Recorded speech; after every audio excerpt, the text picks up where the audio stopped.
এ বাবা, এই দেখো পার আঙুল নিয়ে গালে দিয়ে চুষছে। এই দেখো ধরা পড়ে গেছে, ধরা পড়ে গেছে। পার আঙুলটা নিয়ে মুখে দিয়ে চুষছে। এবারে হাত, এবার হাত। এই আবার ধরেছে, আবার ধরেছে, আবার ধরেছে। ওই দেখো, ওই দেখো, ওই দেখো, ওই দেখো পাটা নিয়ে ওর মুখে দিয়ে চুষছে। দেখো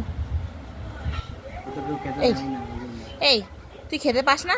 এই তুই খেতে পাস না? এই, এই তুই খেতে পাস না? বাবা মনের সুখে এখন আঙুল খাবে, এখন মনের সুখে আঙুল খাবে। ও বাবা এই চেঁচাস কেন? চেঁচাচ্ছিস কেন? এই, এই চেঁচাচ্ছিস কেন রে?